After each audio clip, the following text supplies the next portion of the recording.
거룩하신 하나님, 오늘 우리와 함께 하신 줄 믿습니다. 함께 하신 가운데 주시는 말씀 속에서 우리가 새로운 힘을 얻게 하시고 그리스도의 영광을 누리도록 인도하여 주시옵소서.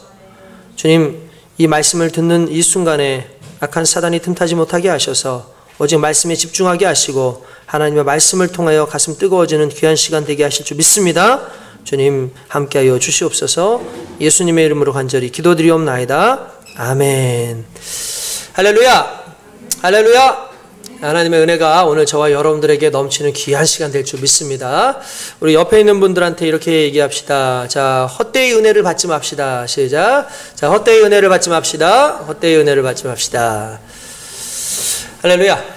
네, 오늘은 헛되이 은혜를 받지 말라라는 제목으로 함께 은혜를 나누고자 합니다.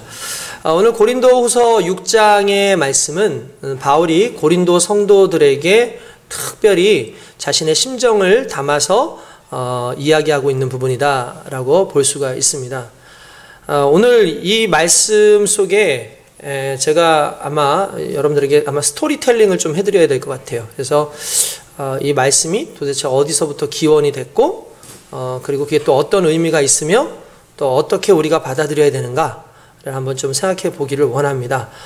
많은 사람들이 은혜를 헛되이 받지 말아라 그러면 다양하게 이제 해석을 하시는 것 같아요. 그래서 헛되이 은혜를 받는다는 게 뭐냐라고 얘기를 하면 예배 시간에 졸지 않고 하나님 말씀 듣는 거 아니겠냐라고 얘기하는 분도 있고 말씀 듣고 난 다음에 말씀대로 살아가는 게 그게 헛되이 살지 않는 것 아니겠느냐라고 얘기하시는 분들도 있습니다.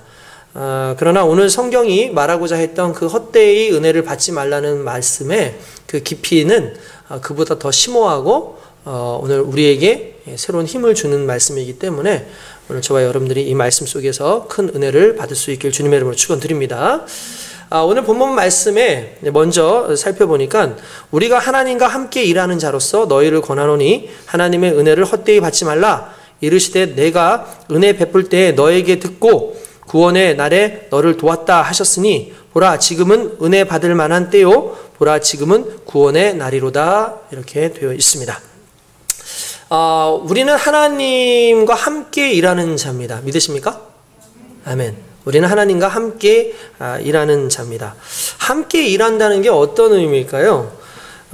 실제로 함께 일하는 자라는 이 단어를 헬라어에서 이제 찾아보면은 쉰 에르게인이라고 되어 있습니다. 이 쉰이라는 단어는 뭐뭐와 함께라는 뜻이에요. 그리고 에르게인 그러면 일한다라는 뜻이에요. 그러니까 함께 일한다. 그래서 나온 유명한 단어가 있죠. 시너지. 들어보셨죠? 시너지. 그러니까 시너지라는 말이 여기서부터 나오는 거예요. 그래서 시너지라는 건 뭡니까? 혼자 일하는 게 아니라 두 사람이 또는 그 이상이 함께 모여서 함께 일할 때에 함께 모여서 하는 것이 개인적으로 하는 것보다 더 크게 어떤 효과를 발휘할 때 그걸 시너지 효과가 있다라고 얘기를 하지 않습니까? 이 마찬가지로 함께 일하는 것이 상당히 중요한데 여기에 중요한 단어는 하나님과 함께 일하는 자라는 뜻이에요. 그러니까 그냥 우리가 함께 일하는 자가 아니라 하나님과 함께 일한다는 것 앞에서 이미 우리는 엄청난 그런 사명자로서 소명자로서 그렇게 부르심을 받고 일하고 있다는 걸 의미하는 것이죠. 저와 여러분들은 그렇게 하나님과 함께 일하고 있는 자인 줄로 믿습니다.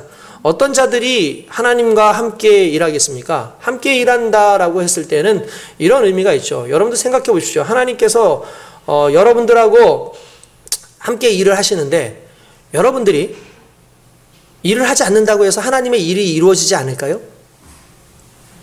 여러분들이 일을 하지 않으면 하나님의 일이 이루어지지 않겠습니까? 그렇죠. 여러분들이 일하지 않아도 하나님은 충분히 이 모든 일들을 이루실 수 있는 그런 능력의 하나님임을 우리는 너무나 잘 알고 있습니다.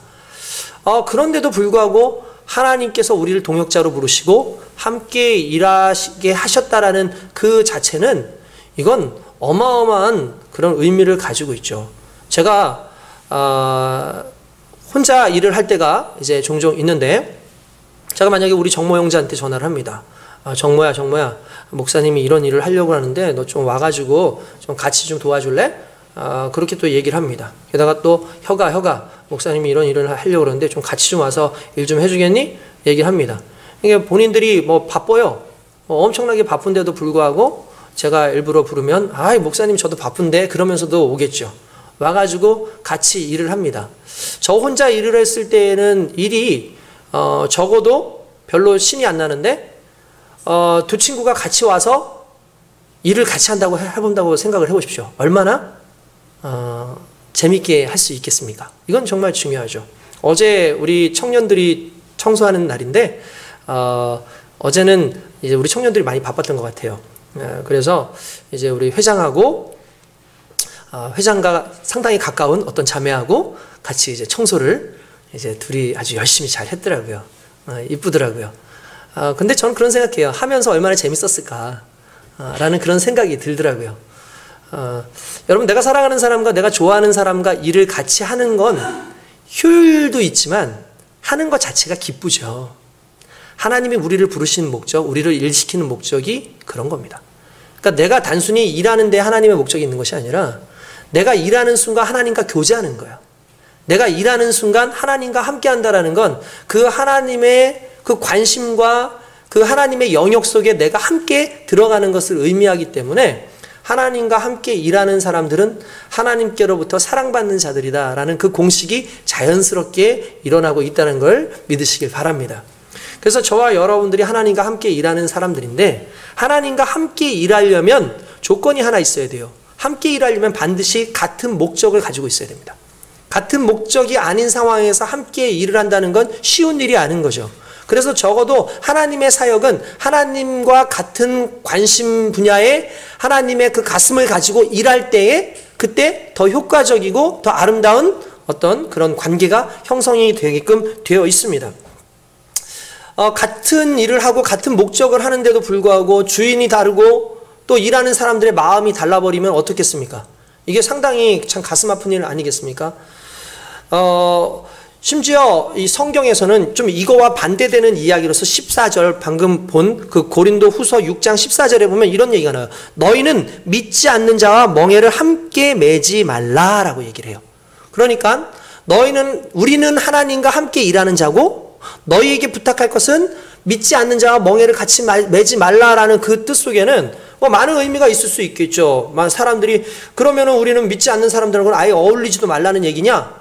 그런 의미로서 주어진 단어가 아니라 함께 일하다라는 그 개념 속에서 하나님과 같은 뜻을 가지고 또한 하나님이 원하시는 뜻을 같은 목적으로 두고 일한다라는 의미가 있기 때문에 아무래도 이 세상에 살아가는 사람들의 그 마음 속에서의 목적과 우리가 살아갈 때의 그 목적이 상당히 다르겠죠. 그러니까 세상 사람들과 같은 하나님의 일을 하면서 같은 명예를 지고 가지 않는 건 너무나 당연한 일이라는 거예요. 그래서 그 하나님의 일을 하는 사람들이 결국 무슨 일을 했느냐 하면 은혜를 증거하는 거예요. 바로 고린도 성도들에게 바울이 은혜를 증거하는 거죠. 그리고 나서 은혜를 헛되이 받지 마. 그 은혜 속에서 함께 있어. 결국 우리가 증거하고자 하는 건 은혜야. 그리고 그 은혜는 우리의 힘이야. 그 은혜가 너희들 삶 가운데서 헛되이 되지 않는 것이 우리의 소망이야 라고 하면서 다가오는 그 내용이라는 거예요. 그러면 헛되이 은혜를 받지 않는다라는 의미에 좀 더 깊은 의미가 무엇일까를 한번 좀 찾아볼 필요가 있습니다. 오늘 바울이 지금 누구의 가슴으로 이 설교를 하고 이 말씀을 쓰고 있을까라고 생각해 보니까 제가 보기에는 거의 이게 여기에 무슨 각주로 나온 건 아니지만 거의 확실하다 싶은 것처럼 느껴지는 건 뭐냐면 이사야의 심정을 가지고 이야기했을 거다라는 그런 추측이 돼요. 왜 그러냐면 오늘 본문에 나와 있는 2절 말씀에 내가 은혜를 베풀 때에 너에게 듣고 구원의 날에 너를 도왔다라고 말씀을 하셨으니 보라 지금은 은혜를 받을 만한 때요 보라 지금은 구원의 날이로다라는 단어가 이 문장이 실은 이사야서에서 등장하는 문장이에요. 한번 찾아볼까요? 자, 이사야서 49장 우리 8절 말씀을 한번 잠깐 보도록 하겠습니다. 자, 이사야서 자, 49장 8절의 말씀을 한번 보도록 하겠습니다. 자, 다 찾으셨나요? 여러분들 가지고 있는 성경 구약 1028페이지입니다. 이사야서 49장 우리 8절 말씀 한번 같이 읽어봅니다. 자, 시작. 여호와께서 이같이 이르시되 은혜의 때에 내가 내게 응답하였고 구원의 날에 내가 너를 도왔도다. 내가 장차 너를 보호하여 너를 백성의 언약으로 삼으며 나라를 일으켜 그들에게 그 황무했던 땅을 기업으로 상속하게 하리라. 할렐루야. 아멘. 자, 여러분, 이 말씀을 보니까 어떤 내용에서 나왔는지 알 수 있겠죠? 이 말씀은 하나님께서 이사야에게 주신 그 말씀을 그대로 바울이 가지고 왔구나. 그러면 적어도 오늘 이 이사야에 나오는 그 말씀의 그 기준과 바울의 말씀의 기준은 같은 의미를 가지고 있을 가능성이 상당히 높다라는 거죠. 그러면 이사야는 왜 이런 글을 썼고, 또 이사야는 하나님의 은혜를 어떻게 받아들이고 있었을까를 한번 또 찾아볼 필요가 있겠죠. 그러려면은 이사야서가 언제 이 글을 썼고, 그리고 그 글은 왜 쓰여졌는가에 대해서 잠깐 찾아본다면, 우리가 이사야서 6장을 한번 보도록 하겠습니다. 이사야서 6장. 이사야서 6장 1절에서 3절까지만 한번 보도록 할게요. 다 찾으셨습니까? 974페이지예요. 이사야서 6장 1절에서부터 3절까지 말씀입니다. 한번 같이 읽어볼게요. 시작. 우시야 왕이 죽던 해에 내가 본즉 주께서 높이 들린 보좌에 앉으셨는데 그의 옷자락은 성전에 가득하였고 스랍들이 모시고 섰는데 각기 6 날개가 있어 그 둘로는 자기의 얼굴을 가리었고 그 둘로는 자기의 발을 가리었고 그 둘로는 날며 서로 불러 이르되 거룩하다 거룩하다 거룩하다 만군의 여호와여 그의 영광이 온 땅에 충만하도다 하더라. 아멘. 자, 이 말씀의 맨 앞부분을 보면은 이사야가 언제 하나님의 그 환상을 보게 되냐면은 우시야 왕이 죽던 해에 이렇게 돼 있어요. 누가 죽던 해? 우시야 왕이 죽던 해. 우시야는 그 남유다의 10번째 왕입니다. 10번째 왕인데 10번째 왕이었던 우시야가 죽던 그 해에 이사야가 성전에서 하나님을 보면서 이 이사야서를 말 그대로 집필하는 어떤 예언을 받게 되는 귀한 역사가 이 상황에서 이루어집니다. 그러면 바울 봤죠? 바울의 내용에서 갑자기 이사야 얘기를 봤어요. 그런데 이사야가 또 이사야를 보려니까 한 사람이 더 등장을 하네요. 누구죠? 방금? 우시야라고 하는 왕이 등장을 합니다. 이 우시야는 여러분 찾아볼 필요 없이 제가 그냥 말씀을 좀 드릴게요. 그럼 이 우시야는 도대체 누구냐? 이제는 우시야를 좀 볼 필요가 있는 상황이 됐어요. 여러분들 좀 더 한번 그래도 찾아보면서 하고 싶습니다 라고 하면은 역대하 26장 1절부터 23절까지의 말씀을 여러분들이 보면은 그 내용이 나오니까 여러분들 보시면 되는데, 아마 오늘의 설교는 2단락으로 나눠지는 것 같아요. 은혜에 대한 문제와 일단 우시야에 대한 이야기가 아마 나올 것 같습니다. 우시야는요 어떤 사람이었냐면 아마샤라고 하는 그런 왕이 있었는데 그가 아들을 낳고 아들과 함께 이제 아들을 섭정을 해가지고 어느 일정 기간 동안 이제 나라를 다스리는데 그 아들이 우시야입니다. 그러니까 우시야가 왕이 되던 그 시기는 16살 때였어요. 그러니까 16살 어린 나이기 때문에 아무래도 나라를 이끌어 가기가 쉽지가 않았을 겁니다. 그러니까 아버지하고 함께 나라를 이끌어 가던 중에 이제 아버지가 돌아가시고 나서 우시야가 또 열심히 나름대로 잘 나라를 다스려요.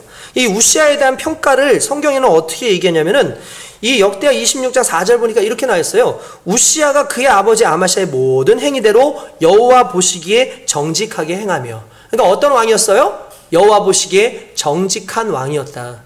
하나님을 붙잡고 하나님의 말씀에 서려고 하는 왕이었다라는 걸 우리는 알 수가 있죠.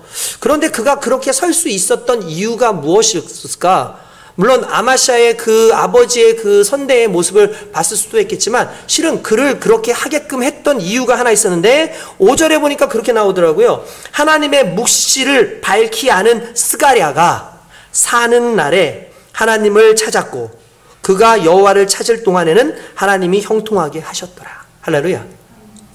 이게 무슨 말이냐면 우시야가 하나님을 섬겼는데 그 하나님을 섬기는데 가장 중요한 역할을 했던 사람이 누구냐면 선지자 스가랴라는 사람이었어요. 선지자 스가랴가 그가 살아있는 동안에 항상 이 우시아에게 가서 말씀을 증거하는 겁니다. 왕이시여 이렇게 행하소서, 왕이시여 하나님께서 이렇게 말씀하셨습니다, 왕이시여 하나님께서 이렇게 행하기를 원합니다, 왕이시여 이렇게 하소서라고 하죠. 그때마다 우시아가 그 말씀을 잘 들어요. 그리고 그 말씀대로 행해서 하나님께서 그에게 복을 주시기 시작하셔서 우시아가 살아있는 동안 여호와 하나님을 찾았고 여호와 하나님을 찾는 동안 하나님이 그를 형통하게 하셨다라는 게 오늘 성경 말씀 역대하 26장 5절에 말씀이 나오는 거예요. 하나님께서 그에게 얼마나 은혜를 주셨는지, 실은 우시아 왕 시대는 상당히 부국 강병의 시대였습니다. 그래서 이 이스라엘 그 유다를 괴롭히던 사람들이 있었는데 그들이 블레셋 사람들이었어요. 블레셋 사람들이 주변에서 자꾸 이렇게 쳐들어오기도 하고 못 살게 하니까 이 우시아가 나가서 블레셋 사람들과 싸우고 가드 성벽과 야브네 성벽과 아스돗 성벽을 헐고 아스돗 땅에다가 성읍을 그냥 건축을 해버렸어요. 그리고 전쟁을 치러버렸는데 그 전쟁에서 크게 승리해서 블레셋 사람들이 거의 막 멸절되다 할 정도로 그렇게 엄청난 전과를 이뤘다라는 거예요. 뿐만 아니라 이제 아라비아 지역에 살고 있었던 수많은 사람들도 가서 쳐들어가서 그들을 내쫓고 땅을 넓혔어요. 그러다 보니까 암몬 족속들이, 그 암몬 국가가 벌벌벌 떨면서 이 우시아에게 조공을 바치기 시작하는 그런 상황이 오기 시작했다는 겁니다. 뿐만이 아닙니다. 예루살렘 성 모퉁이와 골짜기와 성읍에다가 망대를 아주 세워가지고 견고하게 서고 광야에다가 심지어 웅덩이까지 팔고 고원과 평지에 가축도 많이 기르고 좋은 밭에 농부와 포도원을 다스린 자들을 두어서 농사를 많이 지어서 아주 그냥 부국강병한 그런 나라가 되었고, 심지어 자신 아래에 있는 군사가 몇 명이냐 하면은 그 휘하의 군대가 30만 7,500명이라고 되어 있어요. 그러니까 30만이면 지금의 인구 대비로 따져보면 우리나라 지금 군인이 몇 만이죠? 지금 한 40만, 60만, 30만 되나요? 옛날엔 그 60만 그랬었는데 지금은 많이 이렇게 좀 줄인 걸로 제가 좀 알고 있거든요. 근데 우리나라 인구가 몇 만이에요? 5천만 명이죠.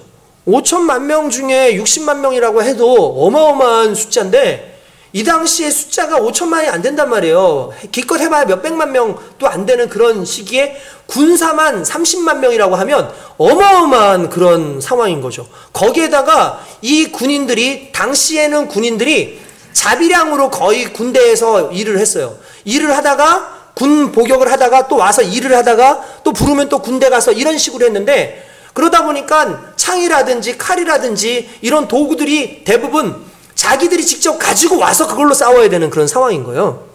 그런데 이 우시아가 얼마나 대단한 왕인지, 우시아가 그의 온 군대를 위하여 방패와 창과 투구와 갑옷과 활과 물맷돌을 준비해 줬다라고 했을 정도니까 이게 어마어마한 그런 국력이라는 걸 우리가 다 알 수 있는 그런 상황이라는 거죠. 그래서 야, 진짜 대단했구나. 하나님께서 이렇게 강성하게 하셨구나. 이렇게 하나님께서 형통하게 하셨구나. 누가 살아있는 동안에 스가랴가 살아서 주의 말씀을 증거하는 기간 동안에 그랬다라는 거예요. 할렐루야. 그래서 심지어 그들의 그 나라가 얼마나 강성했는지 애굽의 변두리까지 사람들이 그 내용을 듣고 벌벌벌 떨었다고 할 정도니까 정말 대단했다라는 걸 알 수가 있어요. 이렇게 하나님을 말씀 가운데 잘 섬길 때에 형통함이 우리 가운데 임하게 되는 줄 믿습니다. 할렐루야. 그렇게 하나님을 붙잡고 살아가길 주님의 이름으로 축원드립니다. 그런데 그가 어떻게 해서 이렇게 하나님의 은혜 가운데 설 수 있었느냐? 아까 전에 말씀에는 그 스가랴의 말씀과 그 말씀을 지키는 은혜였어요. 그래서 그의 이름이 멀리 퍼짐은 기이한 도심을 얻어 강성하여짐이라. 여기서 기이한 도심이라는 단어가 나와요. 여기서 기이한 도심이라는 건 뭐냐면 이 우시아가 애쓰고 노력한 것이 아니라 하나님께서 그로 하여금 이기게끔 승리하게끔 도와주시는 어떤 은혜였다라는 거예요. 누군가 사업을 하려고 그러는데 사업할 수 있는 기반이 없어요. 근데 하나님께서 은혜를 주셔서 그가 사업을 할 수 있는 길을 열어줬어요. 그런 경우에 일반적으로 이 사람은 자기가 일을 한 게 아니라 하나님께서 기이한 도우심으로 그를 세우신 거죠. 그러니까 이런 식으로 하나님께서 그가 일을 할 수 있도록 길을 세워줬는데 문제는 뭐냐면 그가 교만해졌다는 거예요. 왜 교만해졌을까요? 저는 두 가지로 판단할 수 있는데 첫 번째 뭐냐면 그에게 말씀을 증거해 주던 스가랴가 사라졌다는 사실이에요. 여러분, 아까 전에 제가 역대하 26장의 말씀에 이렇게 나왔어요. 하나님의 묵시를 밝히 하는 스가랴가 사는 날에 하나님을 찾았고, 그 말은 스가랴가 죽은 이후에 하나님을 찾지 않았다는 거죠. 그러니까 하나님의 말씀을 끊임없이 증거해 주던 그 스가랴가 있을 때에는 살았어요. 믿음이 살았고 하나님을 붙잡긴 했어요. 그런데 어느 순간 말씀이 들리지 않고 말씀이 떠나 있고, 그 다음에 중요한 단어, 그가 교만해진 또 하나의 단어가 뭐냐면은 16절에 보니까 그가 강성해지매라는 거예요. 자기가 강해진 거예요. 이전까지는 하나님께서 나를 강하게 하셨다라고 믿었는데 어느 순간 자기를 보니까 자기의 힘으로, 자기의 노력으로 자기가 강해졌다라고 생각을 한 거죠. 그러니까 그때부터는 어느 순간 자신의 은혜 받았다라는 것보다 내가 노력해서 이 모든 걸 이뤘다라는 상황이 오니까 그때부터 하나님의 은혜의 선을 넘어버리는 거예요. 그러면서 문제가 생기기 시작합니다. 16절에 보니까 이렇게 나와요. 그가 강성하여짐에 그의 마음이 교만하여. 여러분, 사람은요 언제 가장 주의해야 되냐면 내가 잘 될 때 주의해야 돼요. 내가 강성할 때 주의해야 돼요. 왜 그러냐면 사람은 착각을 해요. 이 강성함이 하나님께로부터 오고 하나님의 말씀으로부터 왔다고 믿어야 되는데 어느 순간 자기를 보니까 대단해 보이고 내가 한 노력이나 이런 것들을 보니까 내가 열심히 한 것만 보여요. 그러니까 그 강성해진 모든 것이 다 나로 인해서 있다라는 생각이 드니까 그때부터 조금씩 하나님을 멀리하고 교만해지고 내가 하나님의 영광을 위해서 살기보다는 나의 치부를 위해서 또 나의 것을 이루기 위해서 애쓰는 모습들이 등장하기 시작하는 거죠. 그러면 어느 순간에 하나님께서 하지 말라는 것까지도 하게 되고 심지어 하나님의 그 영역까지, 그 선지자의 영역까지 가려는 어리석음이 생겨나는데 어떤 일이 이루어지냐면은 그가 하나님 여호와께 범죄하되 곧 여호와의 성전에 들어가서 향단에 분향하려 한지라라는 단어가 나와요. 이게 무슨 말이냐면 여러분, 향단에다가 제사장들만 분향할 수 있었어요. 그러니까 향단에다가 분향을 할 때에는 향을 피워가지고 이렇게 하나님 앞에 제사를 드린다는 의미랑 같은 의미인 거예요. 하나님께 제사를 드리거나 향단을 이렇게 분향을 하려고 그러면 이건 누구만 할 수 있는 거냐면 오직 아론의 그 계열에서 나오는 대제사장과 제사장들만이 그걸 할 수 있었는데 교만해진 거예요. 그러니까 하나님께서 나를 이렇게 세워주셨는데 아유, 저 대제사장들이 하는 거 보니까 별것도 아닌 것 같은데 그들이 하는 거 내가 할 수 있지. 이제는 이전까지 자기가 건드리지 못했던 부분이 뭐예요? 신적인 영역이었잖아요. 하나님의 영역이고 하나님 말씀의 영역을 어느 순간 자기 마음대로 해석해서 그걸 분양하려고 합니다. 그때 어떤 일이 일어나냐면 제사장들 중에 아샤라라고 하는 그 제사장이 그의 용맹한 제사장 80명을 데리고 와서 그 뒤를 쫓아 들어가요. 그리고 나서 왕한테 얘기합니다. 왕이시여, 지금 왕께서 이렇게 하실 수 없습니다. 이렇게 분향을 하는 것은 하나님께서 구별한 자들만 할 수 있는 것이기 때문에 아무리 왕이라도 해도 이렇게 할 수 없습니다 라고 얘기하죠. 이거는 실은 아사랴가 목숨 걸고 들어간 거예요. 왜 그러냐면 그 당시에 이 우시야를 제어할 수 있는 사람이 없었어요. 아무리 대제사장이라 할지라도 그 우시야가 그 엄청난 공권력을 가지고 막 움직이는 때에는 반항할 수 있는 게 아니었단 말이에요. 그러니까 목숨을 걸고 들어간 거예요, 실은. 근데 여러분, 이렇게 목숨을 거는 자들이 저와 여러분들이 됐으면 좋겠어요. 하나님의 진리를 수호하고 하나님의 말씀을 수호하고 하나님의 말씀 가운데서 어긋난 인생들에게 가서 하나님의 복음을 증거하고 그들에게 하나님의 말씀을 증거할 수 있는 담대함이, 눈치 보지 않는 그 담대함이 저와 여러분들에게 있기를 주님의 이름으로 축원드립니다. 그런데 안타깝게도 이 우시야는 그들의 말을 묵살합니다. 이게 가장 안타까운 거예요. 여러분, 세상 가운데서 제일 안타까운 게 뭔지 아십니까? 하나님의 말씀이 왔는데 그 말씀 앞에서 겸손하지 못한 거예요. 교만하니까 말씀이 들리질 않아요. 교만하니까 말씀을 거부해요. 우시야가 그런 상황이 온 거예요. 뭐라고 되는지 아십니까? 19절에 보니까 이렇게 나와요. 우시야가 손으로 향로를 잡고 분향하려 하다가 화를 내니. 뭐를 냈다고요? 화를 내니. 그가 제사장에게 화를 낼 때 이렇게 나오거든요. 여러분, 화를 왜 내는 거예요? 사람이 화를 왜 내죠? 내가 하는 것이 옳다고 생각하는 때. 그런데 그걸 누군가가 제재하려고 했을 때 그때 화를 내요. 그게 하나님이든 하나님의 사람이든 누가 말하든 상관없어. 이미 마음이 교만해지고 자기가 강성해지고 내가 내 능력으로 모든 걸 이뤘다고 생각하는 그 순간에 누가 얘기를 하든 그것에 대해서 화를 내는 게 교만한 자의 특징이라는 거예요. 겸손한 자는 어떻게 할까요? 절대적으로 회개합니다. 절대적으로 하나님을 온전히 붙잡습니다. 누가 그랬을까요? 대표적인 케이스의 한 사람 있죠. 다윗입니다. 다윗이 하나님의 은혜 가운데 강성해졌습니다. 근데 안타깝게도 그 강성함 가운데 자기의 교만함이 생겨서 자기의 부하였던 우리아의 아내를 취하죠. 그게 밧세바였어요. 그리고 우리아를 죽이죠. 그때 하나님께서 그를 악하게 보시고 나단이라고 하는 선지자, 곧 말씀을 보내신 거예요. 그리고 이렇게 얘기합니다. 왕이시여, 왕이시여, 잘 들어보십시오. 이런 일이 있었습니다. 무슨 일이냐? 어떤 한 부자가 있었는데 그 부자에게는 먹을 것도 많고 양떼도 상당히 많았습니다. 그런데 그 양떼를 잘 이렇게 치우고 있는데 어느 날 친구가 놀러 왔는데 친구에게 음식을 대접하려니까 자기는 많이 가지고 있는데도 불구하고 자기 거 쓰는 게 아까운 거예요. 자기 게 많은데도 불구하고 자기 게 쓰는 게 아까운 거예요. 그래서 어떻게 하냐면 그 옆에 어떤 한 남자가 암양 한 마리를 기르고 있었는데 그 양을 너무나 애지중지해서 마치 자기의 딸처럼 여겼다고 그렇게 되어 있습니다.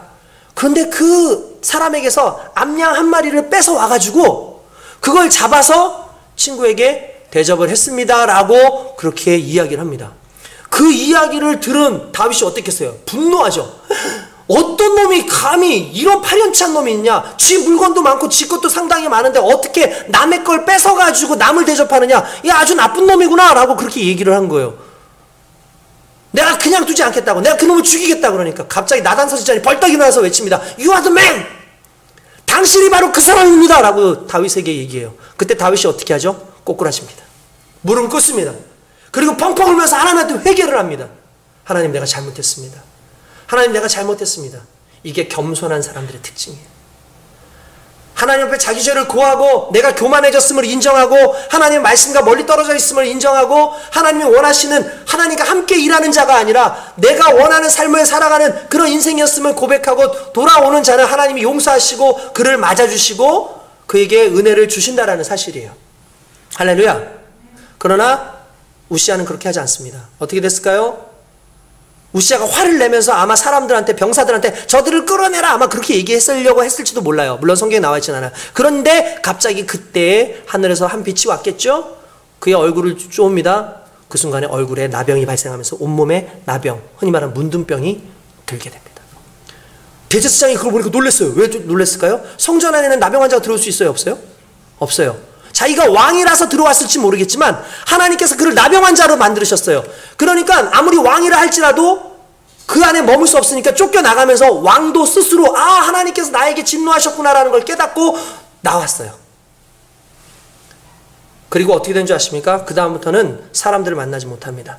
별궁에서 사는데 그가 16세부터 무려 52년간을 왕으로 있었다고 하니까 그의 마지막은 상당히 가슴 아픈 인생을 살았다는 거죠. 정말 가슴 아픈 일 아닙니까? 하나님의 사람이 살아있을 때에는, 하나님의 말씀이 들릴 때에는 하나님과 함께 형통하게 살아갔었는데 어느 순간 하나님의 말씀이 들리지 않고 어느 순간 나를 바라보게 돼서 내가 강건하다 생각하고 강성하다고 생각하는 그 상황이 왔을 때 교만해져서 어느 순간 하나님의 그 선을 넘어서 세상적으로 자신을 추구하는 그 안타까운 그 우시아의 그 죽음 앞에 너무나 모든 이 사람들이 가슴 아파할 수밖에 없는 상황이 있었어요. 근데 이사야가 하나님을 만났던 그 시기가 언제였다고요? 이 우시아가 바로 죽던 그 해라고 되어 있어요. 그러면 왜 하나님께서 갑자기 우시아가 죽던 그 해에 이사야를 만나 주셨을까라는 걸 좀 생각을 해볼 필요가 있어요. 자, 우시아가 죽었다라는 게 우리가 성경적으로 보면은 아이고 그놈 쌤통이다. 그 하나님 말씀 안 듣더니 잘 됐다라고 생각할지 몰라요. 근데 그렇게 생각하시면 안 됩니다. 항상 우리는 그 범주 안에 우리도 있을 수 있다라는 항상 겸손함이 있어야 돼요. 그런데 중요한 것은 우시아가 죽었다라는 것이 이가 성경을 읽는 우리에게는 어떨지 모르지만 그 당시 이스라엘 백성들, 이 유대인들에게는 어땠을까요? 청천벽력 같은 소리였던 거예요. 왜요? 나라를 부국강병을 일으켰던 어마어마한 최고의 왕, 우리 식으로 따지면 세종대왕 같은 그런 사람이 죽은 거예요, 지금. 그리고 이걸 계기로 해가지고 주변에 있는 나라들이 슬금슬금 자기들을 침략해 오려고 그러고 수많은 그런 상황에 있다 보니까 백성들이 마음이 어떻게 되겠어요? 순간 낙담이 되고 가슴 아픔이 생긴 거죠. 그러니까 모든 사람들이 지금 어떻게 보면은 이 우시아의 죽음 가운데서 큰 충격을 받고 어떻게 할지 모르는 그런 상황 속에서 하나님께서 나오십니다. 그리고 이 성전 안에 홀로 남아있는 이사야를 보시면서 이사야에게 환상을 보여주시는데 하늘의 성전이 쫙 열려요. 그런데 하늘에서부터 이렇게 성전이 내려오는데 하나님의 그 옷에 옷깃이 쫙 떨어지면서 이 지상에 있는 성전까지 옷깃이 오더니 거기에서 그룹들, 흔히 천사들이 찬양을 하면서 거룩하다 거룩하다 해서 눈을 들어보니까 누가 계세요? 하나님 계시는 거예요. 그때 이 이사야가 엎드려지죠. 화로다 나요. 내가 죽게 되었다. 왜 그런지 아십니까? 사람이 그 당시에는 하나님을 보면 죽게 돼 있어요. 왜? 죄가 있기 때문에. 하나님이 죽여서 죽는 게 아니라 죄 있는 인간은 하나님을 감당을 못하거든요. 그래서 죽을 수밖에 없는 동안이기 때문에 막 큰일 났다. 어떻게 하면 좋냐? 이렇게 하는 동안에 갑자기 천사 하나가 오더니 숯불을 딱 단에 있는 숯불을 제단에 있는 숯불을 가지고 와서 이사야의 입에다 딱 지져줍니다. 그러니까 뭐냐면 이제 이 숯불이 내 입술에 닿아서 내 죄가 사하여졌고 그래요. 그러니까 하나님께서 은혜를 주신 거예요. 하나님께서 죽이시지 않은 거예요. 그 죽이시지 않는 이사야가 얼마나 가슴이 뜨거웠겠습니까? 그때 하나님께서 이 옷깃이 이렇게 들여졌다는 게 무슨 의미일까? 라는 생각을 한번 해봤어요. 자, 이 성전 안에 하나님의 옷깃이 들여졌다는 것, 이 지상의 땅에 하나님의 옷깃이 들여졌다는 건 그건 저와 여러분들이 하나님의 성전으로서 부르심을 받은 거죠. 이 이사야가 하나님께 부르심을 받은 거예요. 그때 이 이사야가 하나님 앞에 이렇게 있는데 하나님께서 천상 회의를 합니다. 누가 우리를 위하여 가서 복음을 증거할까? 누가 우리를 위해서 일하겠는가 할 때 그때 자원하는 심령으로 이사야가 뭐라 그러냐면 내가 여기 있나이다. 나를 보내소서라고 얘기를 한다는 거예요. 하나님께서 그 이사야를 사용하셔서 이사야에게 환상을 보여주시고 이사야에게 예언을 허락하셨는데 그 예언이 언제까지 미쳐지는 줄 아십니까? 예수 그리스도 오신 때까지 미쳐져요. 그래서 이사야서 53장은 우리가 잘 아는 대로 그가 찔림은 우리의 허물을 인함이라고. 그 말씀이 실은 이사야서에 의해서 쓰여진 거 아닙니까? 결국 그리스도 예수 메시아가 오실 것에 대해서 이사야서에 나오는데 그 이사야의 그 시기는 결코 그런 시기가 아니었다는 거예요. 정말 뭔가 희망적인 시기가 아니었다는 거예요. 우시아의 그 부국 강병의 그런 시기에 안타깝게도 이스라엘 백성들은 어땠는지 아십니까? 타락해 있었어요. 철저하게 타락해 있었어요. 왕이 타락하니까 이 백성들도 타락해서 하나님을 멀리하고 이미 그때 하나님께서는 작정하셨죠. 아, 이 백성들이 나를 버리고 정말 신앙적인 어떤 정말 진정한 신앙에서부터 벗어나서 자신들을 위해서 사는구나. 이미 그때 하나님께서는 이 유다 땅을 멸망시키기로 작정을 하신 거예요.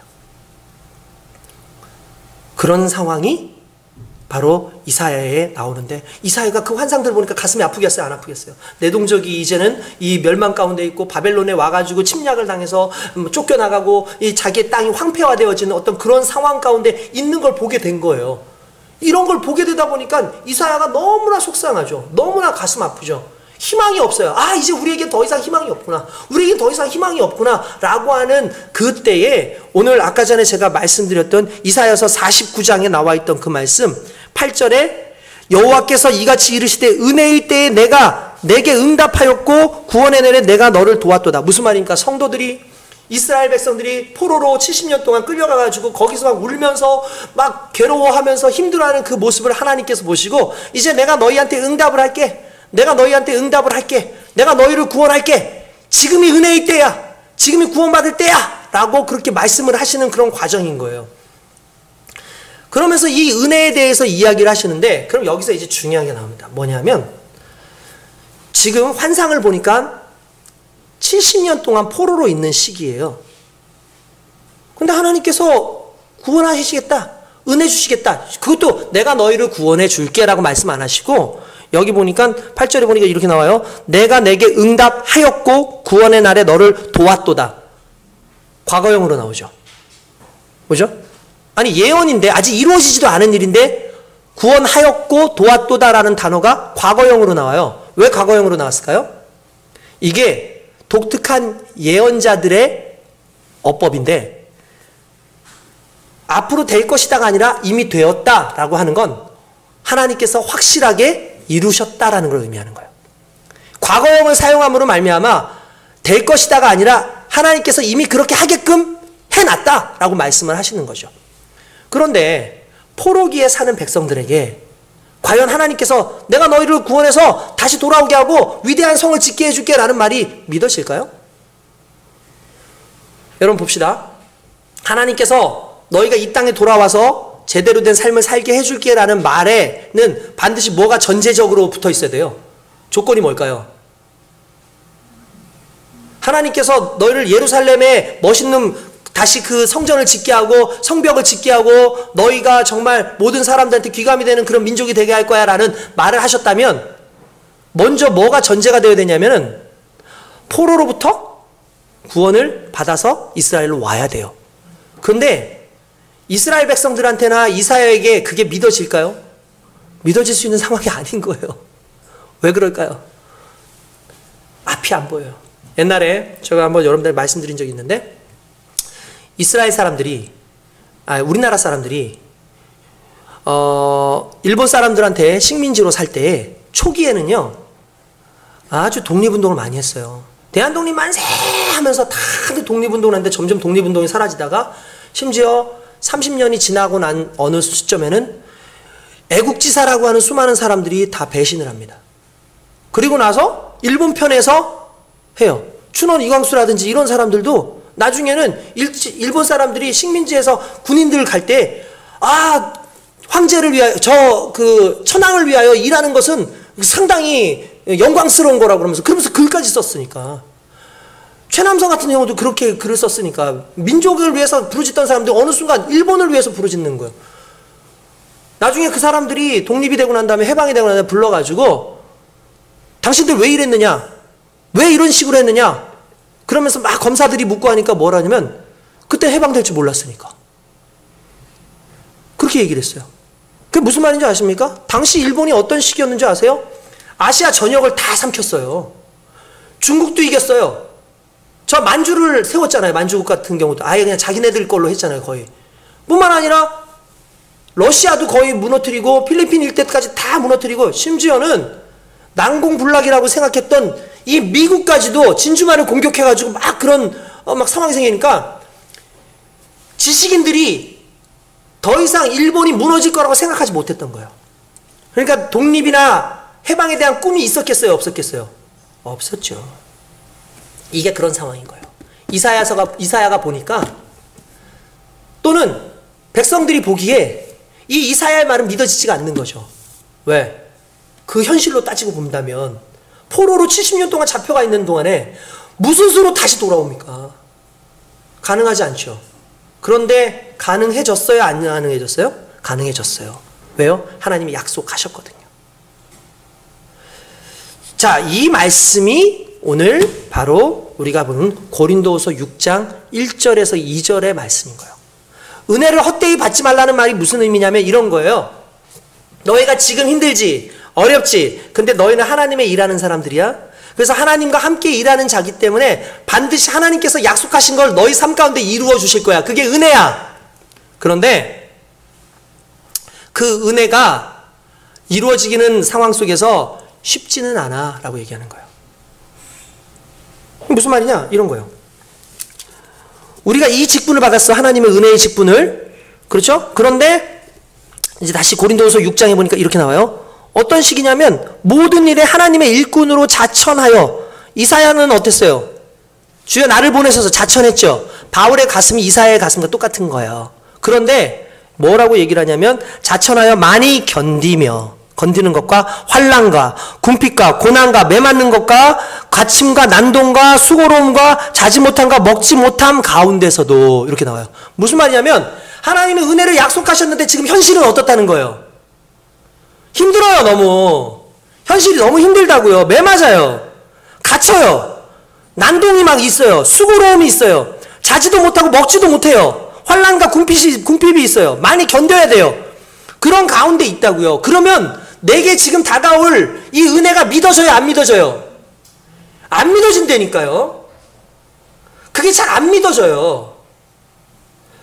그런데 그게 안 믿어질 때 은혜를 헛되이 받는 거예요. 우리가 믿어지는 경우는 뭡니까? 이 믿어지는 사람들의 특징이 뭐죠? 이 모든 것이 아무것도 아니라고 여겨지는 거예요. 왜? 지금 내게 있는 은혜가, 내게 주신 영광이, 하나님의 일꾼으로서 결국 이룰 저 천국의 영광이 지금의 이 현실과는 떨어져 있는지 모르겠지만 결국 우리가 이것을 이룰 것이라는 걸 믿는 그 믿음이 가지고 있을 때에 헛되이 은혜를 받지 않는 거란 얘기예요. 결국 이런 거예요. 현실을 뚫고 지나가서 하나님의 영광을 붙잡는 게 헛되이 은혜를 받지 않는 겁니다. 은혜를 주셨어요. 근데 현실은 은혜를 감당할 수 있는 것이 아니기 때문에 포기하는 순간 이게 헛되이 은혜를 받는 거예요. 이해되십니까? 근데 여러분 한 가지만 알아주십시오. 이 현실이 아니라 우리에겐 하나님이 현실입니다. 우리에겐 하나님이 실제고 우리에겐 하나님이 진정 우리에게 약속되어진 가장 강력한 우리의 분복이에요. 그러니까 그 하나님을 믿고 살아가는 사람은 그 환난이나 이 모든 것들을 뚫고 지나갈 준비를 하고 있으라는 거예요. 만약에 뚫고 지나가지 못한다면 그때 말 그대로 은혜를 헛되이 받은 거예요. 지금 삶이 어떠신가요? 힘들진 않습니까? 아, 나는 이 삶 때문에 못하겠어요. 나 이 삶 때문에 안 될 것 같아요. 성경에 보세요. 바울이 그 얘기를 했어요. 환난과 궁핍과 고난과 매맞음과 갇힘과 난동과 수고로움과 자지 못함과 먹지 못함 가운데서도, 무슨 말이에요? 내가 지금 그 상황에 있어, 그런 얘기잖아요. 그 상황에 있어. 그러니까 간단해서 소망이 없는 것처럼 보여지는 그 환경 속에 있는데 그때 어떻게 한다고요? 마지막 말씀을 보니까 영광과, 그러니까 진리의 말씀, 그죠? 진리의 말씀이 중요해요. 그러니까 7절 한번 우리 그 6절부터 볼게요. 같이 읽어봅시다. 시작. 깨끗함과 지식과 오래 참음과 자비함과 성령의 감화와 거짓이 없는 사랑과 진리의 말씀과 하나님의 능력으로 의의 무기를 좌우에 가지고, 이게 뭐예요? 이게 하나님과 함께 일하는 자의 특징이에요. 이게 하나님과 함께 일하는 사람에게 주어주신 거예요. 이런 걸 가지고 이 현실의 난간을 뚫고 지나가서 살아가는 자, 이게 은혜를 헛되이 여기지 않는 자의 모습인 거예요. 그게 은혜에 헛되이 여기지 않는 사람의 삶인 겁니다. 그래서 그걸 뭐라고 표현했냐면 이렇게 했어요. 영광과 욕됨으로 그러했으며 악한 이름과 아름다운 이름으로 그러했느니라. 무슨 말이냐면 영광과 욕됨을 함께 지금 누리고 있는 거예요. 무슨 말이냐면 고난과 영광을 함께 누리고 살고 있다는 거예요. 그래서 우리는 어떤 식이냐면 우리는 속이는 자 같으나 실은 참되고, 사람들, 세상 사람들 보기에는 무명한 자 같지만 하나님 보시기엔 유명한 자고, 우리는 죽은 자처럼 보여서 세상 가운데 그렇게 정말 힘들어 보이지만 실은 우리는 실제로 살아있는 존재고, 우리는 징계를 받아서 아유 저 예수 믿는 사람들이 맨날 저렇게 고난을 당해, 왜 저렇게 지지를 못 살아, 궁상이야 라고 하는 그 말을 듣는 것 같지만 실은 우리는 죽임을 당하지 않고, 우리는 근심하는 자 같지만 항상 기뻐하고, 가난한 자 같지만 많은 사람을 부유하게 하고. 여기서 많은 사람을 부유하게 한다는 뜻이 뭔 뜻입니까? 내가 가난해, 정말 나는 부유해, 가난해, 그래서 모든 걸 내려놓고 그렇게 다니지만 그러나 나로 인해서 한 영혼이 부유하게 되는 거예요. 나로 인해서 한 영혼이 부유하게 돼요. 저는 최근에 어떤 상황 속에서 참 그런 은혜에 감사드려요. 그러니까 저로 인해서 부유하게 되는 몇몇 분들이 계시더라고요. 저는 그분들로 인해서 별로 그렇게 크게 부유하게 되지 않아도 저로 인해서 부유하게 되는 분들이 많이 있어요. 그래서 그냥 그분들을 보면서 그래, 나로 인해서 부유할 수 있으니 참 감사하다. 근데 원하는 게 있다면 그도 스스로 가난해져 더 많은 이들을 부유케 하는 자가 됐으면 좋겠다라는 생각을 해요. 그것이 물질적으로든 아니면 영적으로든 하나님 안에서 많은 그리스도의 복음으로 더 많은 사람들을 그 영광의 백성으로 살려내는 게 부유케 하는 거예요. 할렐루야. 그 은혜가 저와 여러분들에게 있기를 원합니다. 달리 말하면 이런 거예요. 우리가 하나님의 일꾼으로 부르심을 받고 우리가 그리스도의 복음을 증거하는데, 이 복음을 영접하는 자들, 이 복음 안에서 주신 그 약속을 믿고 달려가는 사람은 언제 헛되이 받지 않는 거냐면, 이 현실이 아무리 힘들다 할지라도 이 영광된 약속을 붙잡고 이걸 뚫고 나가는 사람이 은혜를 헛되이 받지 않는 사람이라는 거예요. 할렐루야. 믿으십니까? 그 믿음으로 살기 원합니다. 여러분, 세상이 녹록하지 않아요. 힘들어요. 우리 툭하면 그러잖아요. 아유, 내가 이렇게 하나님 앞에 하려고 그랬는데, 아유, 정말 이게 세상이 녹록하지가 않아서 상황이 안 돼서 이렇게 상황 그러는데, 우리한테 진짜 상황은 하나님이 우리의 상황이에요. 하나님이 우리의 현실이고, 저와 여러분들 그걸 믿고 달려가길 원합니다. 그걸 믿지 못하고 달려가지 못하면 그게 바로 헛되이 은혜를 받는 거예요. 은혜를 받긴 받았어. 천국의 소망을 받긴 받았어. 근데 현실이 너무나 힘들어. 에이, 이거 은혜 이거 아무것도 아니네. 야, 이거 당장에 또 하나님 은혜 주셨다고 예수 믿었으면 내가 지금 이 땅에서 잘 먹고 잘 살아야 되는 거 아니야? 근데 그렇게 못 살고 있어. 그러면 우리는 에이, 아니네. 하나님이 주시고자 하는 게 이 땅에서의 삶만이 아니잖아요. 저는 저와 여러분들이 이 상황 속에서 조금씩 더 성장해 가기를 원합니다. 제가 운동을 한참 할 때에 헬스를 하는데 처음에는 막 30kg, 40kg 드는 것도 막 힘들었어요. 그냥 이렇게 하는데. 그냥 그 벤치프레스 이런 어떠지만 이제 머신들 있지 않습니까? 기계 막 드는 거. 처음에 막 힘들어가지고 그러는데 시간이 지나고 나니까 점점 실력이 늘잖아요. 근데 어느 날 그 코치가 옆에 오더니 제가 이렇게 드는데, 저 선생님, 자, 이거 힘 주세요. 근데 저는 이미 힘을 다 썼어요. 발발발발 그래요. 더 이상 이거 못 들 것 같아요. 아, 선생님, 한 번 더 들 수 있어요. 할 수 있어요. 아, 저 못할 것 같아요. 선생님, 못할 것 같아요. 갑자기 제가 도와드릴게요. 그러더라고. 그러더니 이렇게 바에다가 이렇게 손을 대는 거예요. 손을 대더니 내가 이렇게 하면서 바에다 손을 대주니까, 아, 힘으로 해야겠다 해서 쫙 올렸는데 겨우 힘을 해가지고 딱 했어요. 그리고 내리려고 그러니까 한 번 더요. 그러는 거예요. 그래서 또, 해서 했어요. 그러고 나서 도저히 못하겠어서 내려놨어요. 그랬더니 그 선생님이 딱 하는 소리가 뭐냐면, 선생님, 제가 방금 전에 손만 댔지 실은 선생님이 든 거예요. 라고 얘기하더라고요. 그러면서 했던 말이 뭐냐면, 선생님, 실은요, 지금까지 했던 건 운동이 아니고요. 지금까지 했던 거는 힘이 아니고요. 실제로 이렇게 선생님이 더 이상 할 수 없는 그때에 2번 들어 올린 게 실은 그게 선생님한테 근력으로 가고 선생님한테 힘으로 가는 거예요. 라고 얘기를 하더라고요. 그게 실제로 운동이에요. 여러분, 내가 할 수 있는 선까지 하는 건 운동 아니에요. 우리의 신앙을 착각하는 게 뭔지 아십니까? 내가 할 수 있는 선에서 멈춰지는 게 우리의 신앙이라고 착각해요. 근데 우리의 신앙은 내가 할 수 있는 선에서 멈춰지는 것이 아니라 더 이상 할 수 없는데 하나님을 믿고 끌어올리는 거예요. 그 순간에 내 인생에 하나님께서 새로운 은혜의 믿음의 단계를 만들어 주시는 거죠. 그러면서 우리의 믿음의 근력이 커가고 우리의 신앙의 근력이 커가는 거예요. 그러면서 세상을 이겨가는 겁니다.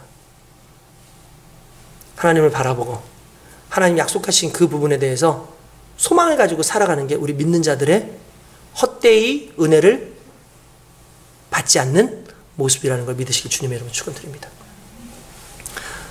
할렐루야. 보이는 세상이 다가 아니죠.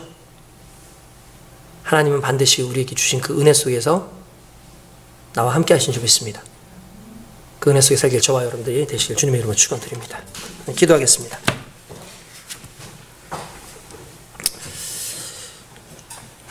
하나님, 헛되이 은혜를 받지 않는 사람들의 특징이 뭐겠습니까? 이 현실을 뚫고 현실 뒤에 약속되어진 하나님의 영광을 바라보는 사람들의 모습인 줄 믿습니다. 우리는 이 현실 때문에 나는 이거 못하겠네. 나는 신앙생활 못하겠네. 저런 거 못하겠네. 헌신도 못하겠네. 이렇게 얘기하지만 그러나 하나님의 은혜 가운데 이 현실을 뚫고 지나가서 하나님의 일꾼으로서 우뚝 서는 그 은혜를 우리가 누릴 수 있도록 인도하여 주시옵소서.